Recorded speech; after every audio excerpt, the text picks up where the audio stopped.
पढ़ें जी।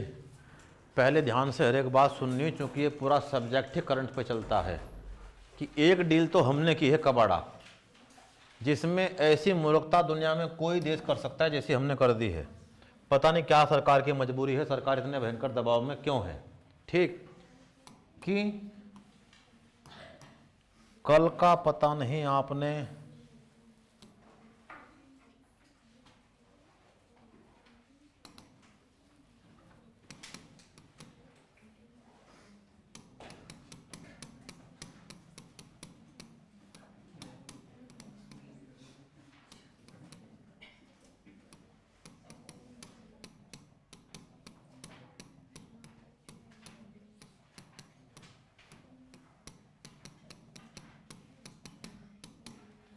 जो विपक्षी सरकार में हैं, अर्थात कौन,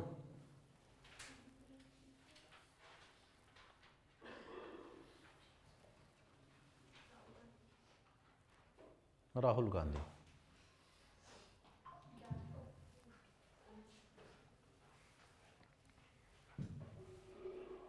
And lots of people now in India, youngsters do martial arts. MMA is becoming very popular. Judo is there, Jiu-Jitsu is there, many different types of martial arts. And जो martial art की जो foundation होती है इस figure से, वो grip से शुरू होती है। जब हम शुरुआत करते हैं, हम अपोनेंट पर ग्रिप लेते हैं, ग्रिप लेने की कोशिश करते हैं। ग्रिप नहीं होती है तो कुछ नहीं होता है। ये तो अच्छी बात कह रहे हैं, लेकिन बोले तो नहीं है जिसको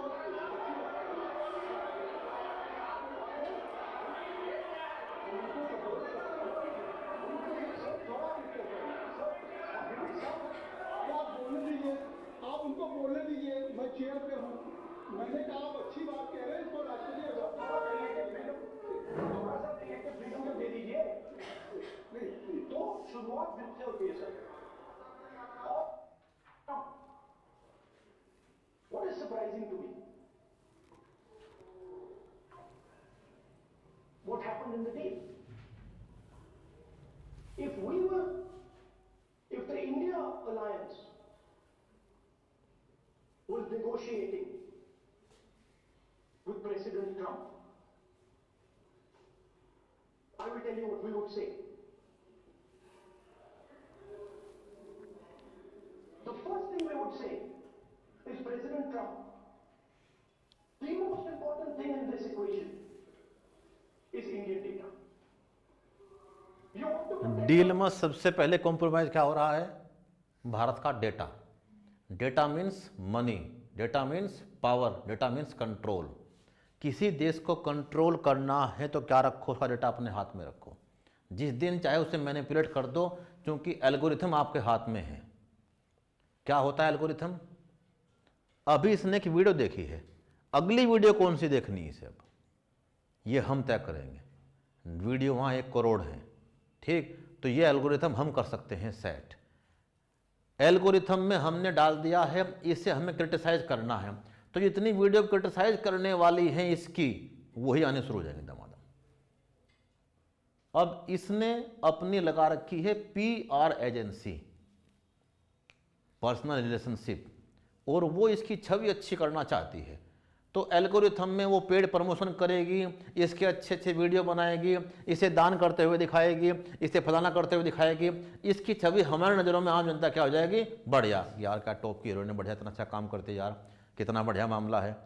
और एकदम से इसकी 10 गुस्से वाली वीडियो, थप्पड़ मारते, फलाना ढिमका करते दिखाई देना शुरू हो जाए कि यार ये तो बताओ इतना घमंड है इसमें फलाना ढिमका। ये क्या होता है, छवि ठीक करना, गलत करना। तो डाटा के लिए बजट में और डील में एक बहुत बड़ा पंगा खड़ा हो गया है। डील में क्या बोला गया डाटा के लिए, कि जो बड़ी कंपनी है MNCs, वो भारत में बनाएंगी डाटा लोकलाइजेशन सेंटर, अर्थात भारत का डाटा भारत में ही रखना होगा, और अगले 20 साल तक आपसे हम कोई टैक्स नहीं लेंगे इस इन्वेस्टमेंट के बदले। तो जो कंपनी बिलियंस ऑफ डॉलर कमा रही है, हम पागल हैं क्या उसे 20 साल तक टैक्स की छूट दे दें? गूगल, फेसबुक, दुनिया भर की कंपनी तो कमा रही है बिलियंस ऑफ डॉलर, अथाह पैसा है, तो हम उनसे क्यों ना पैसा लें, इस गरीब देश को क्यों डेवलप ना करें, इसकी सड़कें, अस्पताल, स्कूलों में उसका पैसा इस्तेमाल क्यों ना करें, हम उसे फ्री रिबेट क्यों दें। हमें तो आदेश देना है दैट्स ऑल कि 3 घंटे में डीप फेक के सारे वीडियो हटाओ, जैसा किसने दिया, सुप्रीम कोर्ट ने। ये 3 घंटे हैं, अगर किसी का भी फेक वीडियो मिल गया तो आप पे कार्रवाई होगी, सिस्टम आपका है। डीप फेक का मतलब क्या है, फोटो तो इसका है, न्यूड वीडियो किसी और की है, दोनों मिक्स कर दिए हैं, बात खत्म। ये परेशान है, इसे क्लैरिफाई करना पड़ रहा है कि मेरा कोई मतलब वास्ता नहीं, मेरी वीडियो नहीं है, पता नहीं है कौन आदमी है, इसके साथ ही मेरा कौन सा सेक्स टेप है, एटसेट्रा। इसकी तो लाइव कर दी डिस्ट्रॉय, किसने, एक डीप फेक वीडियो ने, जिसे कौन लेके आया आपके प्लेटफॉर्म पे, आप लेके आए। आपकी जिम्मेदारी से फिल्टर करना, सॉफ्टवेयर लगाओ, एक सॉफ्टवेयर लगाते ही, एक कमांड देते ही यह सारे वीडियो ऑटो डिलीट, दिखना बंद, ये सेफ सुरक्षित। ऐसा काम कौन करेगा, जो ये काम कर रहा है, जो उससे पैसे बना रहा है। गूगल करेगी, एप्पल करेगी, मेटा करेगी, ठीक है, व्हाट्सअप करेगी, एटसेट्रा। तो इंडिया को सेफ एंड सिक्योर करने के लिए, डाटा सुरक्षित करने के लिए हमें काम करना था, हमने क्या कर दिया उल्टा।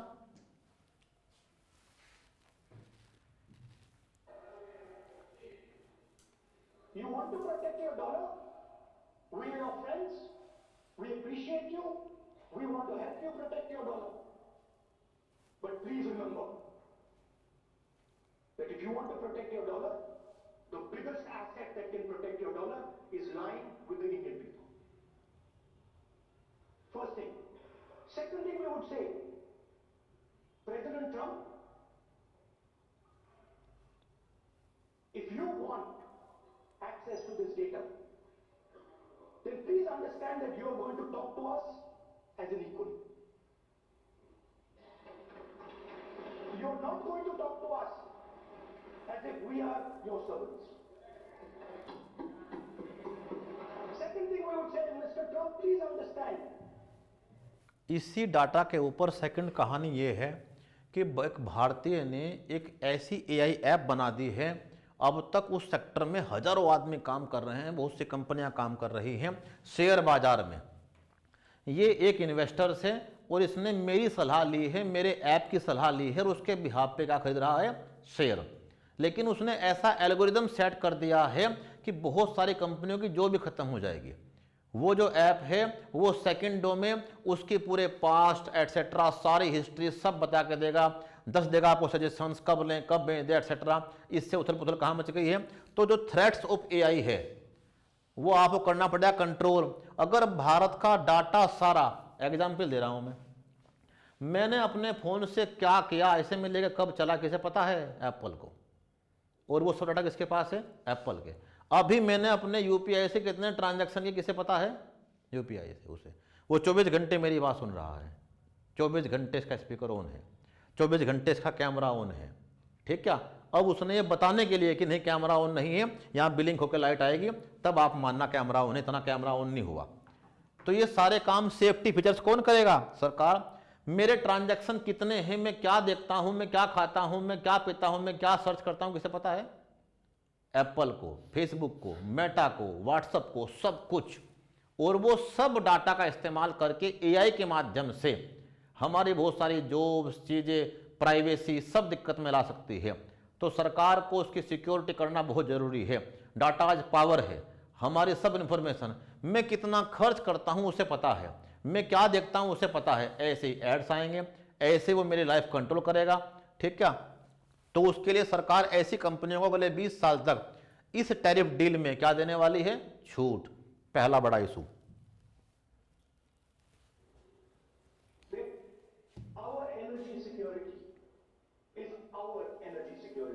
सुनने वाली बात है ये। And no matter what happens, we are going to protect our energy security. And the third thing we would say is, President Trump, we understand that you have a voter base, agricultural voter base. We understand that you need to protect your farmers, but we will also protect our farmers. But the main thing I'm saying is that an India Alliance government would go there and say, data is our biggest strength.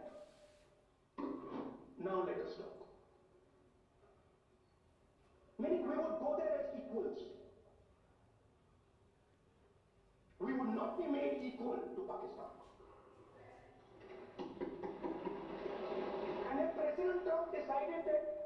Pakistan army chief is going to have breakfast with him, then we would have something to say about that. क्या कहा कि हम पाकिस्तान नहीं है, पाकिस्तान का army chief जाके white house में कर रहा है डिनर, और जो डोनाल्ड ट्रंप कह रहा है देश में तुरंत लागू करवा दिया उसने एकदम से। क्या करवा दिया? ट्रंप के परिवार के लोगों ने शुरू किया है क्रिप्टो करेंसी बिजनेस, और उससे वो कमाने वाले हैं हर साल $20 करोड़। घर बैठे कुछ नहीं करना, सिस्टम मैनेज करना कंप्यूटरों पे, चंद आदमी बैठा रखे हैं, एक कंपनी चल रही है, दैट्स ऑल। अंतर्राष्ट्रीय ट्रांजैक्शन करेंगे, वो बात खत्म। जिस पे पाकिस्तान चुका रहा है $3-4 बिलियन केवल ट्रांजैक्शन के ही, वो कह रहे हैं हमारे सिस्टम के थ्रू करना, आपके पैसे बचेंगे, हमें इनकम होगी। उन्होंने तुरंत वही बात मान ली, ठीक है। दुनिया का पहला कंट्री बना है जिसने डोनाल्ड ट्रंप के फैमिली बिजनेस को अपने देश में ऑफिशियली लागू कर दिया है, केवल इनकी क्या पाने के लिए? सहानुभूति अमेरिका की। तो हम वो नहीं हैं, अपने एनर्जी सिक्योरिटी हम डिसाइड करेंगे हम किससे तेल लेना किससे नहीं लेना। कोई थर्ड पार्टी एक सोवरेन कंट्री को, एक संप्रभु देश को ये कैसे कह सकते हैं कि तुम्हें इससे तेल नहीं लेना, तुम्हें इससे भी तेल नहीं लेना, तुम्हें उससे भी नहीं लेना, तुम्हें इससे लेना है, ठीक क्या? तो क्या है ये? खतरनाक संकेत। Now what has happened? You've done a treaty. It's small. It's written small in the back. Now let me tell you what is written about data. Our most valuable asset. The thing that is going to transform India in the 21st century. The thing that is going to make us a superpower in the 21st century. This is what the Modi government has done with our data. Number one, we give up control over our digital trade routes. Number two, there is no need for data localization. Number three, free data flow to the United States. Number four, limit on digital tax. Number five, no need to disclose any source code. The finance minister is smiling, she likes to smile. She likes to smile a lot. 20 years free tax holiday. To anybody else. 20 साल तक tax holiday उन company को भारत में इस sector में investment करने के लिए। Second, no, I'll come to that, brother. Second, what have you done on tariffs? At the beginning,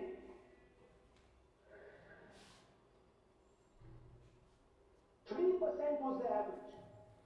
प्रारंभ में हमारे पास 3% का टैक्स लग रहा था। अर्ली डेज में हम इस कैटेगरी में थे, हम उन विकासशील देशों में शामिल थे जिनके उत्पादों को अमेरिका अपने बाजारों में पहुंचने के लिए वरीयता दिया करता था।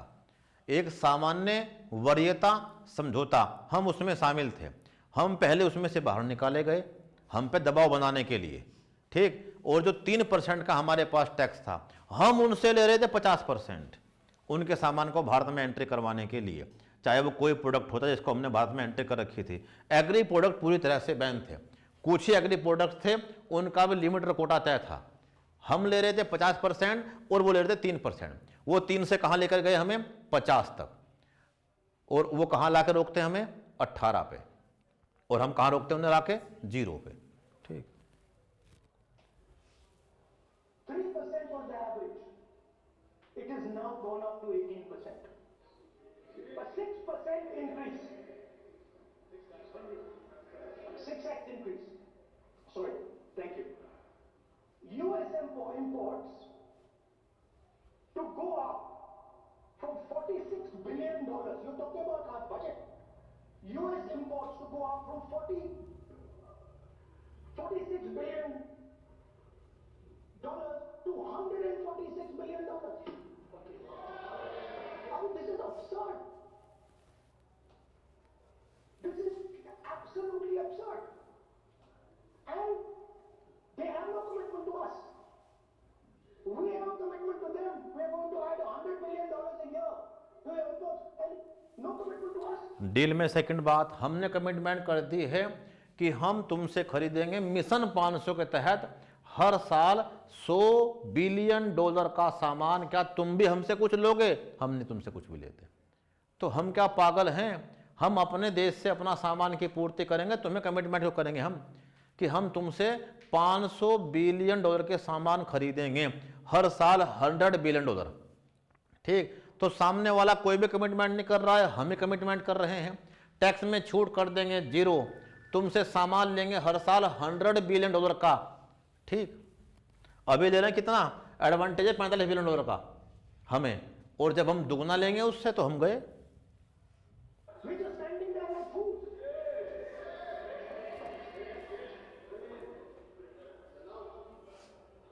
And our tariff has gone up from 3% to 18%, and theirs has come down from 16 to 0.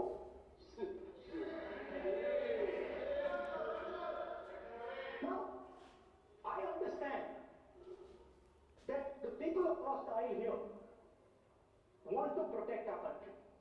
I understand the people across the aisle here value our data. I believe they do.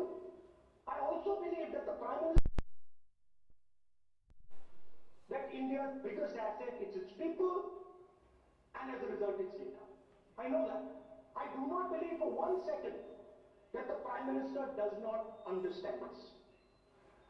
Next, textiles. I visited a Gurgaon factory recently.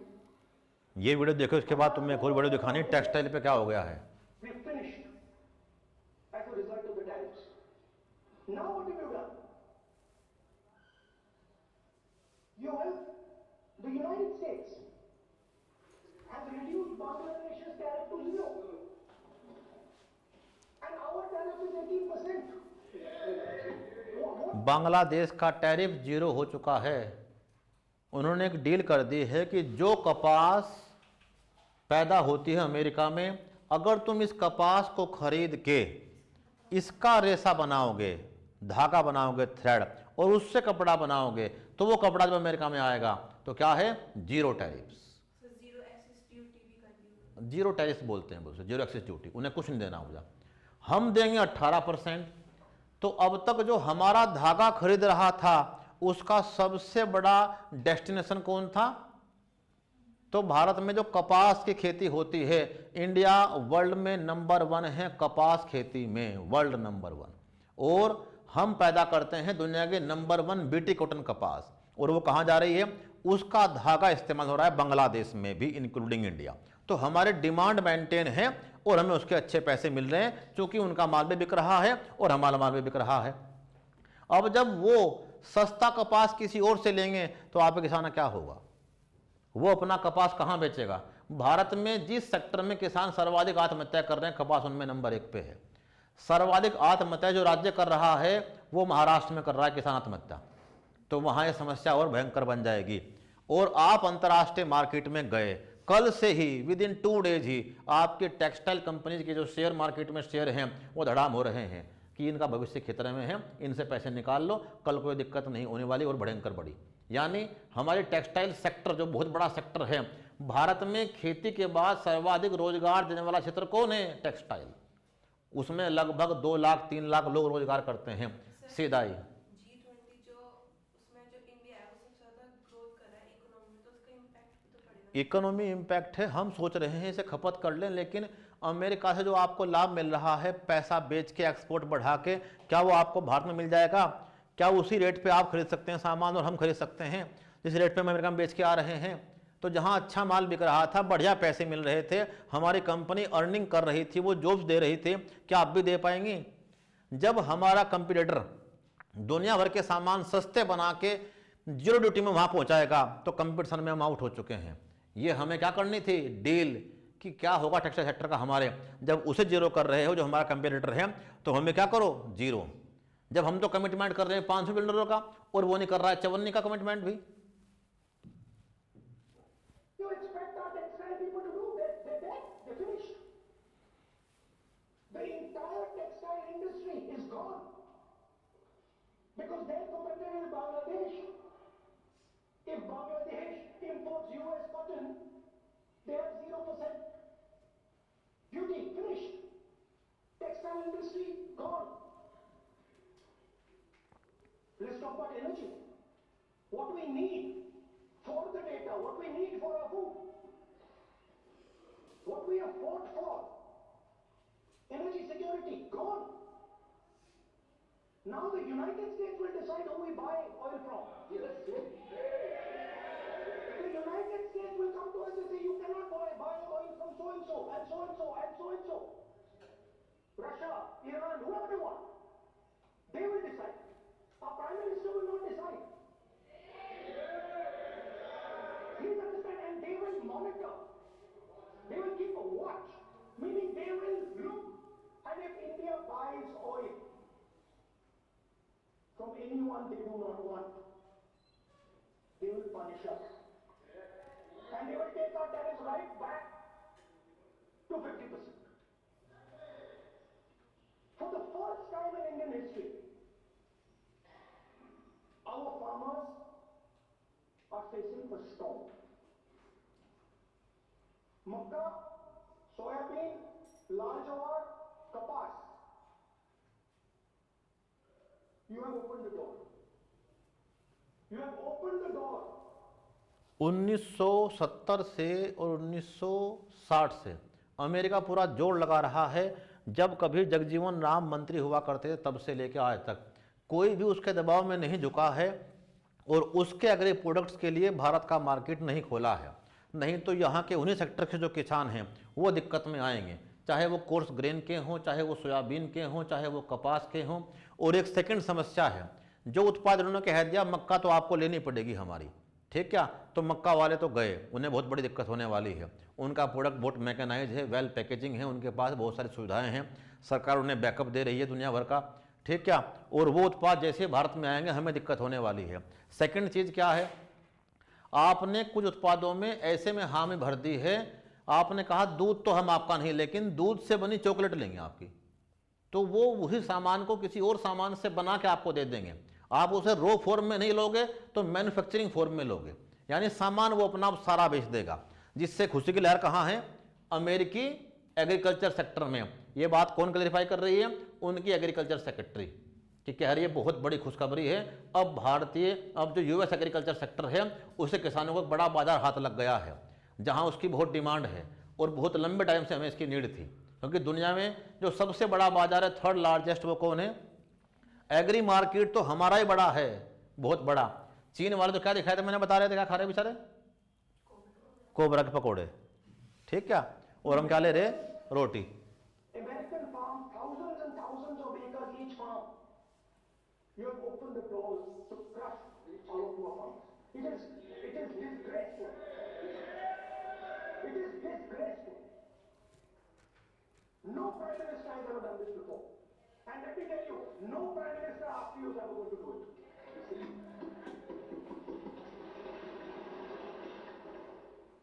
So we are facing a storm. You accept that we are facing a storm.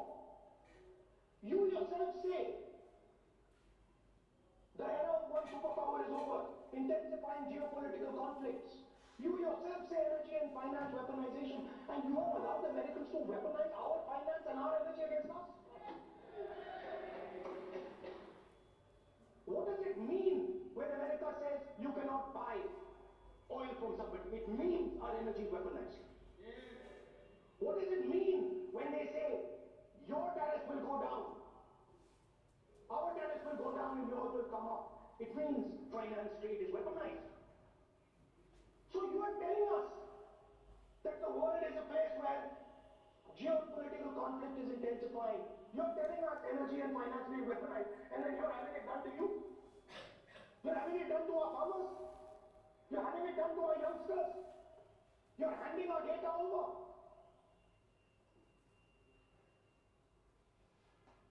How can you even make these statements? How can you even come to this house and talk this type of nonsense? Are you not ashamed of yourself? Are you not ashamed of giving?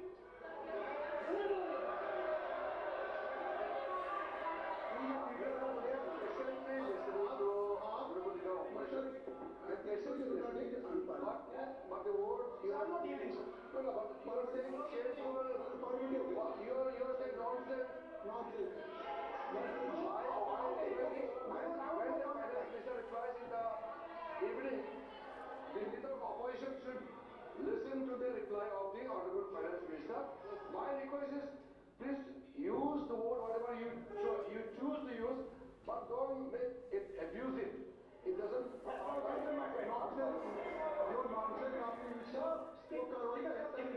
Nonsense is not appropriate. I did not use nonsense, You sir. have to. You have to. You have to. Okay, sir, I won't use nonsense. Please. Sir, ashamed is not an abuse. There's nothing that, in saying, are you not ashamed, there is no abuse. No, ashamed you can use. I am just stating. Okay, sir, let me speak. I think not. I am saying, that you have sold India. Are you not ashamed of selling India? You have no shame of selling India. You have sold our mother. Bharat Mata, you have no shame.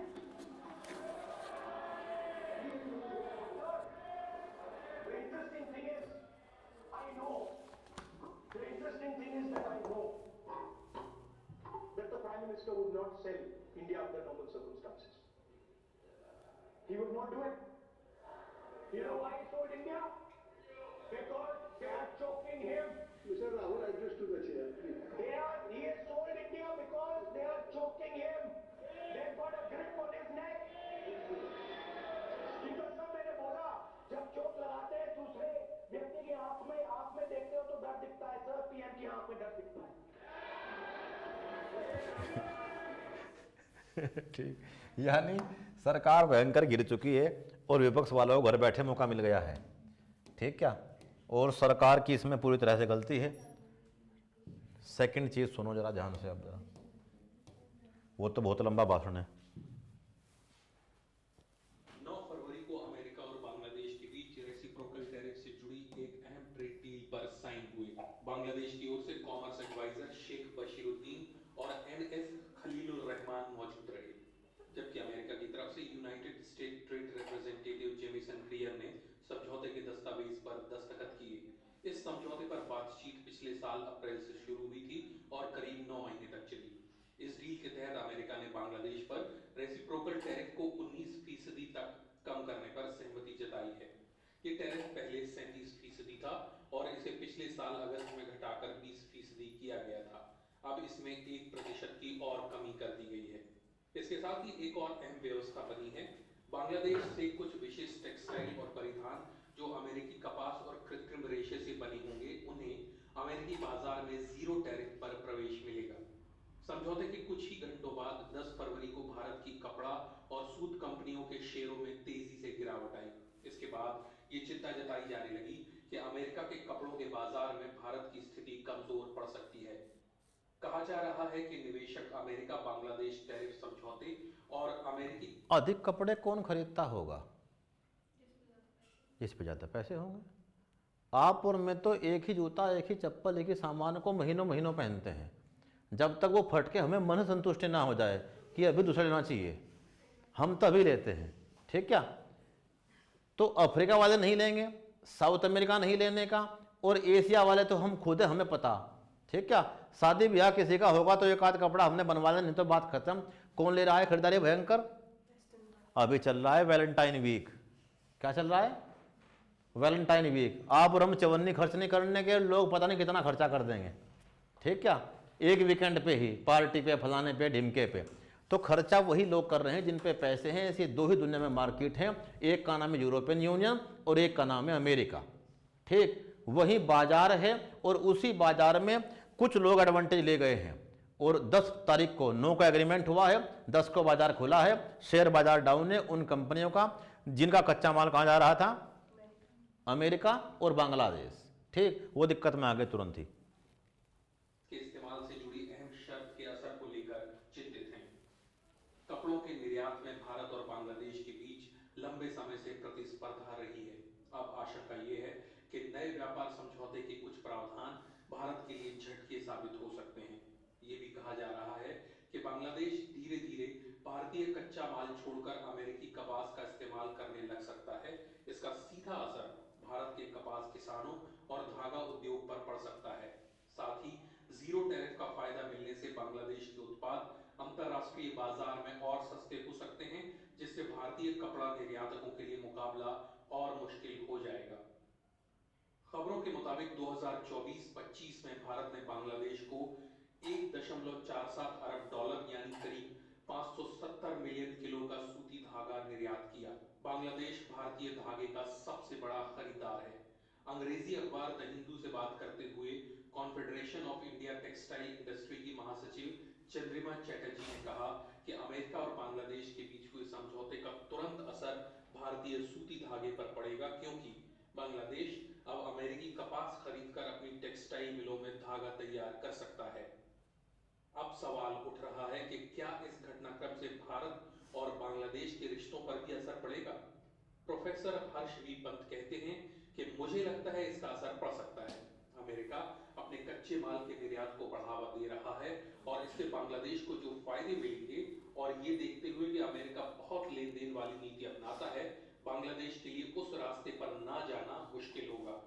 ये Trump प्रशासन के लिए इस सौदे की सफलता का एक अहम पैमाना भी बनेगा और इसका ट्रंप ने अपने देश के लिए कमाल कर दिया है, ऐसा कोई आदमी नहीं कर सकता है।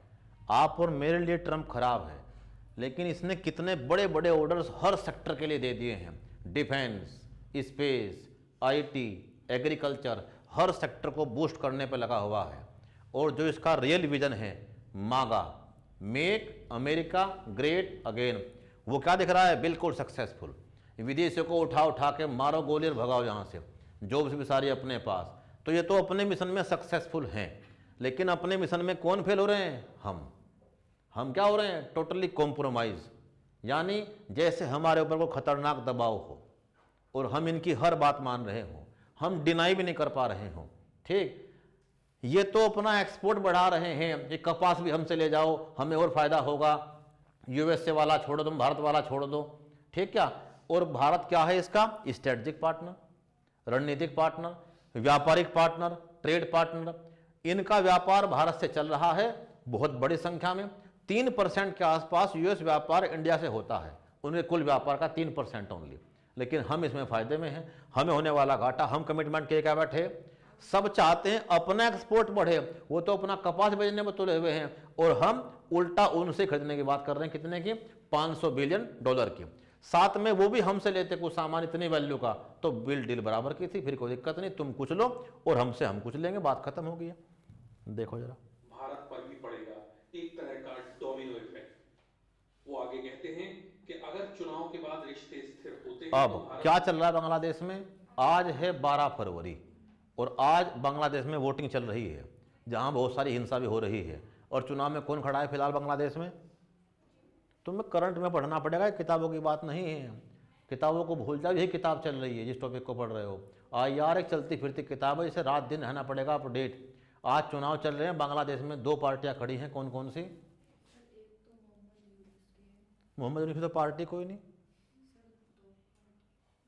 बताओ भाई, मोहम्मद यूनुस की तो कोई पार्टी नहीं, वो तो चुनाव में खड़े ही नहीं हैं। और उन्हें मैंने पढ़ा रखा बांग्लादेश के टाइम पे ये बातचीत, पढ़ाया था इंडिया बांग्लादेश, पूरी कहानी सब वीडियो बनाई थी। टुकड़े कर दिए और हिंदू के बहुत जल्दी ही, अभी पीछे ही दुकान से बाहर निकाल के टुकड़े। ठीक क्या? एक नया भारतीय और मारा, आए दिन घटनाएं हो रही हैं ऐसी। एक तो जमात इस्लामी है और एक BNP है। जो अवामी लीग थी वो बैन कर दी गई है, सजा बोल दी गई है। तो अब BNP के जो समर्थक हैं वो तो है ही। चुनाव कौन लड़ रहे हैं? BNP के ओर से कौन चुनाव लड़ रहे हैं? पढ़ना पड़ेगा, अपडेट रहना पड़ेगा, क्या चल रहा है अपनी नज़र बना रखनी पड़ेगी। तारिक अनवर 17 साल कहाँ रहे हैं? ब्रिटेन में। किसके बेटे हैं? खालिदा जिया के। और अभी अभी वापस आए हैं, तो वो चाहते हैं सत्ता को दोबारा हासिल करना। लग रहा है हासिल कर सकते हैं, उनके प्रति जनता का समर्थन अच्छा है, वो किसी बुराई में शामिल नहीं है। एक फेस चेहरा, फ्रेश चेहरा है। दूसरे कौन है साथ में? जमात इस्लामी के नेता, वो भी दोनों पार्टी कह रही है भारत हमारा दोस्त है, पूरी दोस्ती निभाएंगे, फलाना ढिमका। कभी भारतीय समुदाय हिंदू वोट ना दे। एक ने भी ऐसा मैसेज दे दिया तो हिंदू वोट नहीं मिलने की, हिंदू वोट नहीं मिलने, तो करोड़ों आदमी है बाहर हो जाएंगे तुरंत एकदम। तो दोनों ये साबित करने में तुले हुए हैं कि हम भारत के पक्के दोस्त हैं और संबंधों को भयंकर मजबूत करेंगे। जमात इस्लामी के ऊपर विश्वास कोई नहीं करने का। जमात इस्लामी ऑलरेडी कॉम्प्रोमाइज हो चुकी है पाकिस्तान के साथ। ठीक, देखना जरा अभी जिस टॉपिक को पढ़ रहे हो तो टॉपिक करंट बेस है, आज की बात आज ही पकड़नी पड़ेगी, रहना पड़ेगा अपडेट। 24 घंटे में एक बार क्या सुनना पड़ेगा, BBC और ऐसे बहुत सारी चीज़ें। ऐसे कई तरीके हैं जिनसे वे व्यापार में होने वाली गिरावट को संभाल सकते हैं, खासकर अगर ये गिरावट किसी एक सेक्टर में हो। अगर राजनीतिक माहौल बदलता है तो ये रास्ते खुले हुए हैं, लेकिन मौजूदा परिस्थितियों में इसे निश्चित तौर पर एक समस्या के रूप में देखा जाएगा। जाने माने अर्थशास्त्री प्रोफेसर विश्वजीत धर कहते हैं कि अमेरिका और बांग्लादेश के बीच हुए समझौते का भारत पर असर जरूर होगा। हाल ही में भारत और अमेरिका के बीच हुए व्यापार समझौते का हवाला देते हुए वो कहते हैं कि हमारे यहाँ बातें चल रही थी कि हमें ज्यादा नुकसान नहीं होगा क्योंकि बांग्लादेश का टैरिफ ज्यादा है और खासकर कपड़ों के मामले में हमें नुकसान नहीं होने वाला है, और अमेरिका के साथ भारत की जो ट्रेड डील हुई है उससे फायदा होगा। वो बात अब रही नहीं, क्योंकि बांग्लादेश पर टैरिफ भले ही 1% ही घटा हो, लेकिन जो उनके कपड़ों को बिना टैरिफ अमेरिका में प्रवेश मिलेगा उससे भारत पर असर पड़ेगा। और अमेरिका की रणनीति पर वह कहते हैं कि देखिए, अमेरिका एक तरह से हमारे जैसे देशों को कंपटीशन में डाल रहा है। अमेरिका की मंशा ये देखना है कि कौन कितना झुकेगा। अमेरिका चाहता है कि उसे ज्यादा से ज्यादा फायदा मिले। इसके लिए सबसे बढ़िया तरीका तो यही होता है कि दूसरे देशों को प्रतिस्पर्धा में डाल दिया जाए। या तो हम दो देश मिलके काम करते और अपने उत्पादों को वहाँ दोनों मिलके फ़ायदा उठाते और बेचते, आपस में डील करते, हमारी कंपनी और बांग्लादेशी कंपनी और USA की मार्केट का फ़ायदा उठाते। उसने हमें ही भिड़ा दिया है आपस में। अब हम कर रहे हैं आपस में कंपटीशन कि इसका माल ना बिके, मेरा माल बिके। वो कह रहा है तुम्हारा माल ना बिके, मेरा माल बिके, और मैं तुझे सामान इससे लेने का नहीं, मैं तुमसे सामान लूँगा। बताओ क्या छूट मिलेगी? उसने कहा 0 मिलेगी तुम्हें, तो तुम खत्म, तुम दिक्कत में आओगे। तो ये वो चाहता है, ये उसका बातचीत है। समाधान क्या है जी? समस्या आपने सुनी है, समाधान क्या है?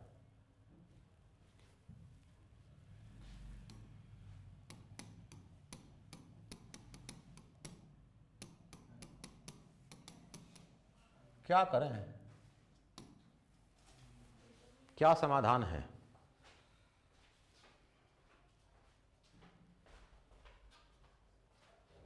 दो 2024 के बाद बांग्लादेश में पहली बार चुनाव हो रहे हैं, बहुत बड़ी हिंसा के दौर के बाद। 2 साल बीतने वाले हैं, आज चुनाव चल रहे हैं। बांग्लादेश इलेक्शन 2026 12 फरवरी को। ठीक, अब इसमें क्या होगा, इसका इम्पैक्ट क्या होगा, नई सरकार कौन आएगी और वो जो आएगी उसका क्या इम्पैक्ट होगा। ठीक,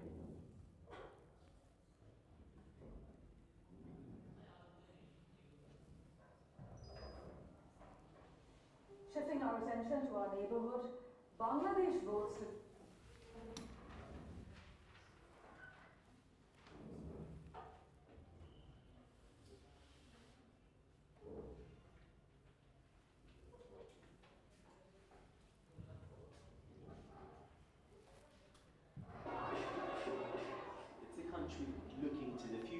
पागल देशों को चुनाव भी ऐसे होते हैं और पढ़े लिखे लोगों को चुनाव भी अलग होते हैं। न्यूयॉर्क में, अमेरिका में, यूरोप में चुनाव अलग तरीके से होगा। ऐसे पागलपंथी ने उन्हें कहीं से हम करते हैं, हमारा कुछ ऐसा ही मामला है। ठीक क्या?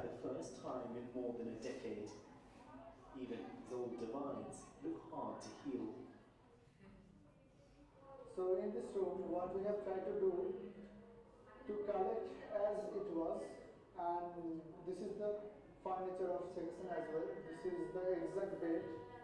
A new history is being written. तो 2 वो हैं, शाम तक पता करना क्या रहा।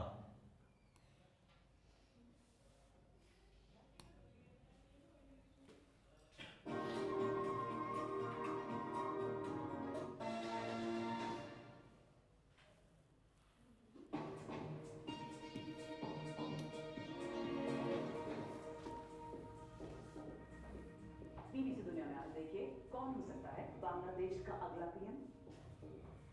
बांग्लादेश में चुनाव को चंद घंटे बाकी हैं। शेख हसीना के सत्ता से हटने के बाद हो रहे पहले आम चुनाव पर टिकी है भारत समेत दुनिया की निगाहें। ढाका में मौजूद संवाददाता से जानेंगे कैसी है तैयारी। बांग्लादेश में कई सालों बाद दो प्रमुख चेहरों की गैर मौजूदगी में हो रहे हैं चुनाव। शेख हसीना है देश से बाहर और खालिदा जिया की इंटरव्यू। ऐसे में कौन हो सकता है बांग्लादेश का अगला पीएम, जानेंगे स्पेशल रिपोर्ट में। आज होने वाली है डोनाल्ड ट्रंप और बेंजामिन नेतन्याहू की मुलाकात। ट्रंप से मिलकर ईरान के बैलिस्टिक मिसाइल प्रोग्राम पर रोक लगाने के लिए कदम उठाने की मांग कर सकते हैं इजरायली पीएम नेतन्याहू। अभी ईरान से उसके न्यूक्लियर प्रोग्राम पर चर्चा कर रहा है अमेरिका। ईरान की सत्ता पर पकड़ बनाए रखने के लिए कुछ हफ्ते पहले हजारों प्रदर्शनकारियों को मारने के बाद इस्लामिक क्रांति की सालगिरह मना रही है सरकार। दिखाएंगे तेहरान से स्पेशल रिपोर्ट। फ्लोरिडा पुलिस के पूर्व चीफ का दावा, साल 2006 में ट्रंप ने फोन पर कहा था, सबको पता है कैसा है जेफरी एप्स्टीन का बर्ताव। कनाडा के एक स्कूल में मास शूटिंग में कम से कम 9 लोगों की मौत, 24 से ज्यादा घायल। ब्रिटिश कोलंबिया के टम्बलर रिज में हुई घटना, देश में गम और गुस्सा। स्वागत है आपका बीबीसी दुनिया में, मैं हूं सारिका। ये दो आदमी है। साल 2024 के राजनीतिक उथल-पुथल और प्रदर्शनों के बाद अब बांग्लादेश चुनाव की तैयारी कर रहा है। कल वहां चुनाव है और इस पर भारत की भी नजर है। इस पर भी कि वहां प्रधानमंत्री कौन बनेगा। बीबीसी संवाददाता जुगल रोहित बांग्लादेश की राजधानी ढाका में वो बता रहे हैं कि चुनाव को लेकर कैसी तैयारियां हैं। मैं इस समय बांग्लादेश की राजधानी ढाका में हूँ और यहाँ जिस घड़ी का अगस्त 2024 से इंतजार था वो घड़ी अब आ गई है। कुछ ही घंटों में बांग्लादेश का 13वां नेशनल असेंबली इलेक्शन शुरू होने जा रहा है और उसके साथ साथ एक रेफरेंडम भी होने वाला है, जिसका मतलब है कि हर एक वोटर के लिए पोलिंग स्टेशन में जाने के बाद एक नहीं बल्कि 2 वोट उन्हें डालने होंगे। दूसरा वोट जो है वो इस रेफरेंडम को लेकर है। अगस्त 2024 में जब पूर्व प्रधानमंत्री शेख हसीना की सरकार गई थी यहाँ से, उन्होंने देश छोड़ दिया था विरोध प्रदर्शनों के बाद, तब से लेकर अब तक अंतरिम सरकार, राजनीतिक दलों और सिविल सोसाइटी के बीच एक डायलॉग जारी रहा है, जिसमें सरकार को किस तरह से और जवाबदेह बनाया जाए, ऐसे कई प्रावधानों को लेकर चर्चा हुई है। और अगर इस रेफरेंडम में बहुमत हाँ को मिलती है तो संविधान में चेंजेस होंगे ताकि ये रिफॉर्म्स को इम्प्लीमेंट किया जाए। अब फिर लौटते हैं चुनाव को लेकर। चुनाव में लगभग 8 लाख पोलिंग स्टाफ डिप्लॉयड है ऑलरेडी, लगभग 9 लाख सुरक्षा कर्मी भी डिप्लॉयड है ताकि ये चुनाव एक निष्पक्ष और विश्वसनीय तरीके से हो सके। उसके अलावा 390 से ज्यादा फॉरेन ऑब्जर्वर्स, 190 से ज्यादा फॉरेन जर्नलिस्ट ऑलरेडी बांग्लादेश में हैं। बांग्लादेश के कई पड़ोसी देशों ने भी ऑब्जर्वर्स को भेजा है। भारत ने हालांकि ऑब्जर्वर्स नहीं भेजे हैं। आखिर में पोलिंग, अगर हम पोलिंग की बात करें तो सुबह 7:30 से लेकर शाम 4:30 तक पोलिंग। भारत ने क्यों नहीं भेजे ऑब्जर्वर? दुनिया का सबसे माना हुआ देश है भारत इलेक्शन करवाने में। अगर वो अपना ऑब्जर्वर कहीं भेजता है तो फिर उसे बताना पड़ेगा कि आपके अनुसार चुनाव शांतिपूर्वक निष्पक्ष हुए या नहीं। और ये प्रमाण पत्र अगर भारत देता है और कोई सरकार बन जाती है तो वो सरकार भारत के खिलाफ अगर कोई काम करती है तो फिर हमारे पास कहने के लिए कुछ नहीं होगा। अभी तो हिंसा से लेके सब कुछ इसमें होगा, वो समाचार रात तक आएंगे, उसके अनुसार ही हम भी अपना निर्णय लेंगे। हम पहले चुनाव क्या करते हैं, ऑथेंटिकेट, ऐसी गलती हम नहीं करते। दोनों ही पार्टी हमारे दुश्मन है। किसे मार रही है? हिंदुओं को। ठीक क्या? तो हम इसे क्यों ऑथेंटिकेट करें, क्यों अपने आदमी वहाँ भेजें और क्यों ये कहें कि चुनाव बिल्कुल बढ़िया चल रहा है। ओके, ये तो इंडिपेंडेंट बहुत सारे काम करेंगे। इसीलिए इलेक्शन कमीशन ऑफ इंडिया जो वर्ल्ड में लगभग नंबर 1 है निष्पक्ष चुनाव कराने में, वो यहाँ जाके इसे ऑथेंटिकेट नहीं करने वाला, क्योंकि तुम्हारे हमारा कोई दोस्ती नहीं चल रही फिलहाल।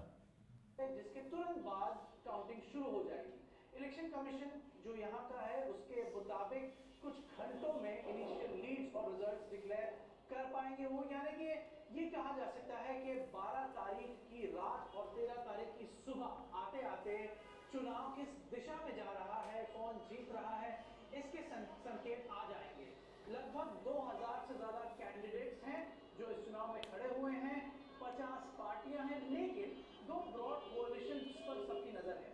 पहला कोalition है बांग्लादेश नेशनलिस्ट पार्टी का और दूसरा कोalition है जमात इस्लामी का। इन दोनों पर सबकी नजर है। आगे क्या होता है और क्या होगा उस पर हमारी नजर बनी रहेगी। कई दशकों में ऐसा पहली बार है। बांग्लादेश में चुनाव 2 प्रमुख शख्सियतों के बिना होंगे। यह शेख हसीना और खालिदा जिया।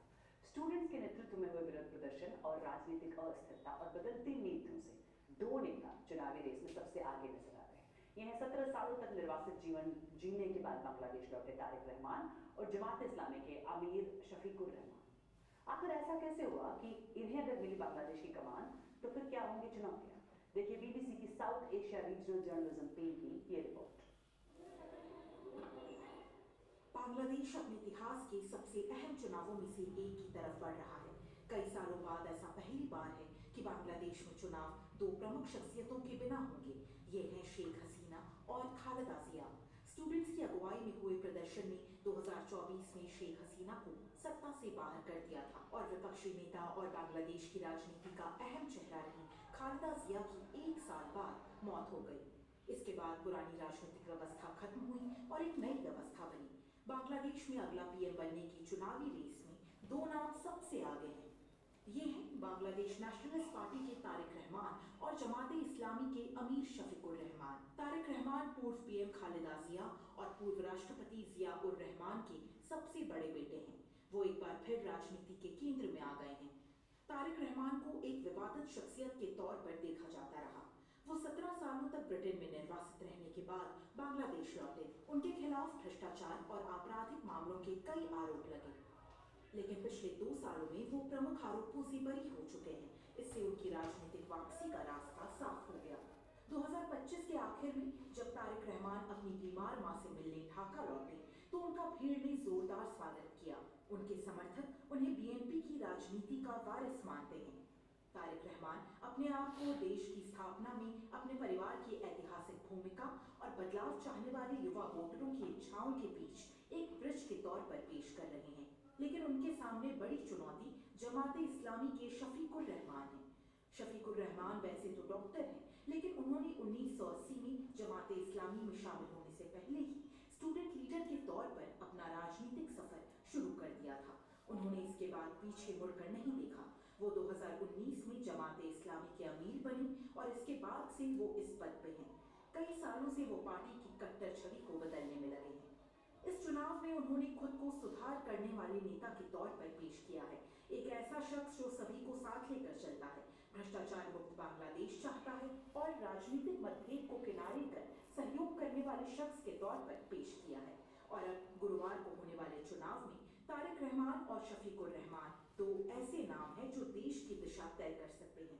बांग्लादेश की कमान चाहे किसी भी नेता को मिले, लेकिन उन्हें राजनीतिक संघर्ष, भ्रष्टाचार की समस्या, ग्लोबल पॉलिटिक्स के प्रेशर और लोगों की देश को बदलने की उम्मीद जैसी चुनौतियों से निपटना होगा। और इजराइल के प्रधान किधर बातचीत, ये तुम सुनते ही नहीं कुछ भी ऐसा, और कोई किताब आपको पढ़ा देगी और वो भी आयार, ये असंभव है।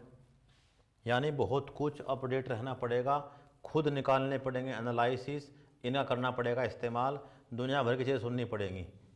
ठीक, तो हम तो पढ़ रहे थे भारत अमेरिका संबंध, ठीक, और हमने बहुत कुछ इसमें पढ़ लिया था। मेन क्रक्स तो पढ़ लिया था जो वर्तमान में सेंटर पॉइंट में है। कौन? यूएस ट्रेड डील, वही इसका मुख्य बिंदु है। उसी को लेके हमने एक क्वेश्चन कल बोला था, वही क्वेश्चन आने वाला कि ब्रीफली एक्सप्लेन करो और इससे क्या अवसर पैदा होंगे और क्या चुनौतियाँ होंगी, इसकी समीक्षा कीजिए और अपने सुझाव प्रस्तुत कीजिए कि हाँ इसका क्या काउंटर कर सकते हैं हम और समाधान क्या हो।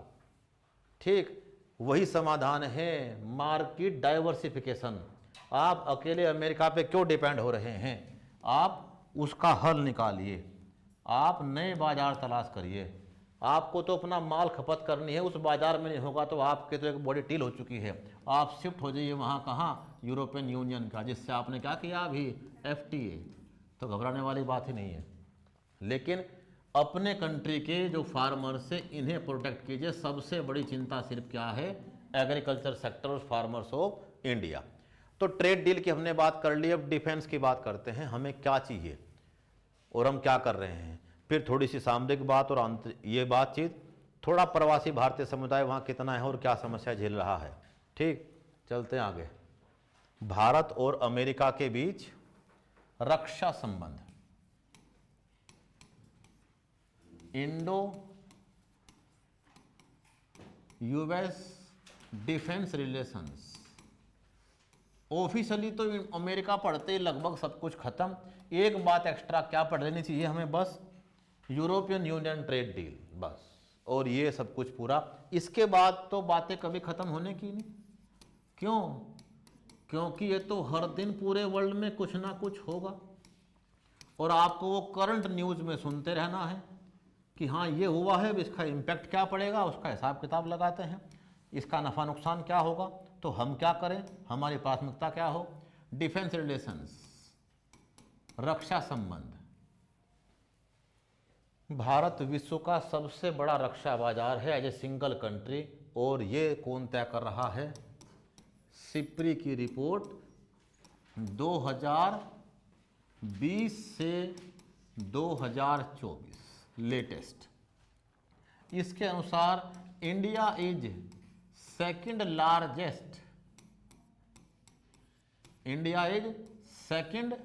लार्जेस्ट आर्म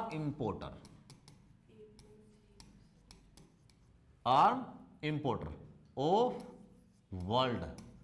दुनिया के कुल आर्म व्यापार का 8.3% कौन ले रहा है? इंडिया। तो भारत एक बहुत बड़ा रक्षा बाजार है। इस रक्षा बाजार के कुछ कारण हैं। क्यों भारत इतना बड़ा रक्षा बाजार है? क्योंकि भारत के पास एक बड़ी चुनौती है। किस चीज की? भारत अपनी सुरक्षा को मजबूत करना चाहता है और असुरक्षित पड़ोस से घिरा हुआ है।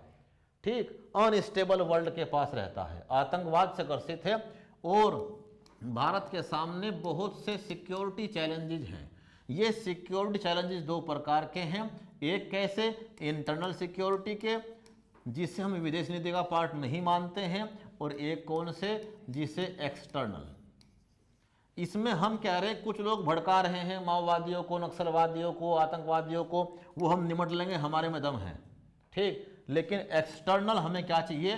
वेपन्स, अपने आप को मजबूत करने के लिए, अपनी सिक्योरिटी के लिए और अपने डिफेंस को मजबूत करने के लिए हम क्या चला रहे हैं? रक्षा आधुनिकीकरण के कार्यक्रम, डिफेंस मॉडर्नाइजेशन, आधुनिकीकरण। यानी भारत एक बहुत बड़े डिफेंस मॉडर्नाइजेशन के लिए काम कर रहा है। हमें रक्षा आधुनिकीकरण करना है और इस क्षेत्र में, रक्षा क्षेत्र में आत्मनिर्भर बनना है। रक्षा क्षेत्र में सेल्फ सफिशिएंसी गेन करनी है टिल 2047, यानी 2047 तक अपने आज़ादी के 100 वर्ष के समय हम रक्षा क्षेत्र में आत्मनिर्भर बन जाएंगे। इसीलिए हम मेक इन इंडिया और आत्मनिर्भर भारत को बूस्ट कर रहे हैं। मेक इन इंडिया एंड आत्मनिर्भर भारत, आत्मनिर्भर भारत। ठीक, अब इसके लिए हमें लगातार हाई क्वालिटी वेपन्स और टेक्नोलॉजी की नीड है। हाई क्वालिटी वेपन्स और टेक्नोलॉजी की नीड है। कुछ ऐसे वेपन्स हैं जो भारत के डिफेंस के लिए अति महत्वपूर्ण हैं। जैसे एक तो हमें किसकी जरूरत है? ड्रोन। और कौन से drone? Attacking drone. Surveillance drone तो हमारे पास हैं जो सर्विलेंस करते हैं, बस खाली देख रेख। हमें क्या चाहिए? अटैकिंग ड्रोन, यानी भविष्य इन्हीं का है।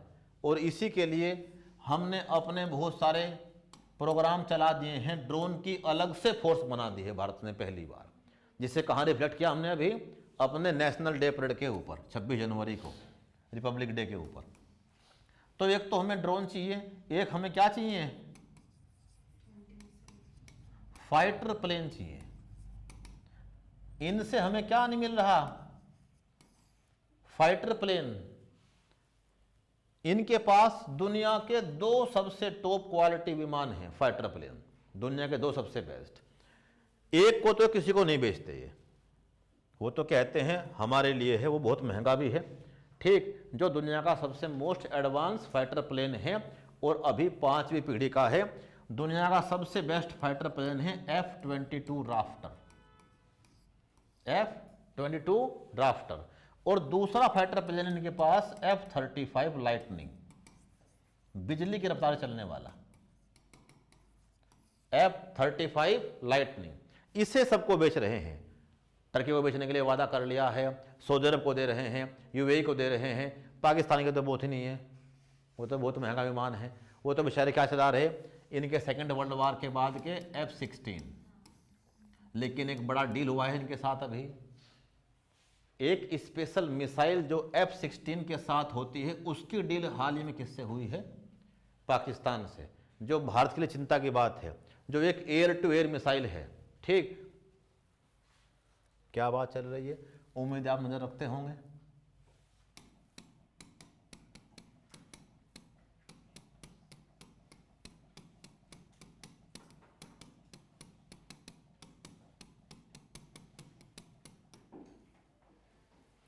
Pakistan air to air missile deal with USA. US confirm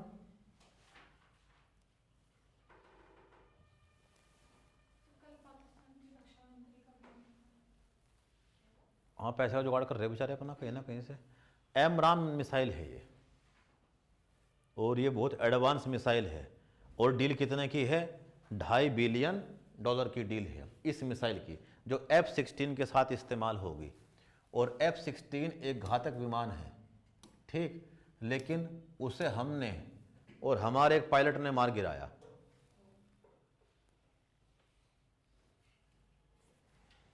यही डिप्लोमेसी फेलियर है।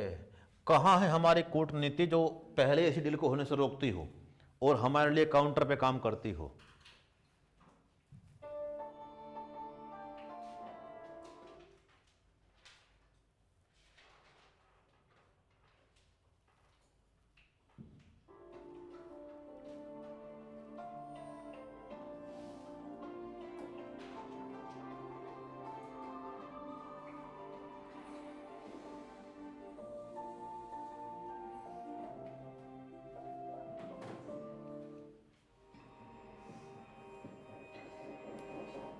बालाकोट एयर स्ट्राइक के बाद भारतीय अधिकारियों ने पाकिस्तान के F-16 फाइटर जेट से दागी गई AIM-120 मिसाइल का टुकड़ा दिखाया था।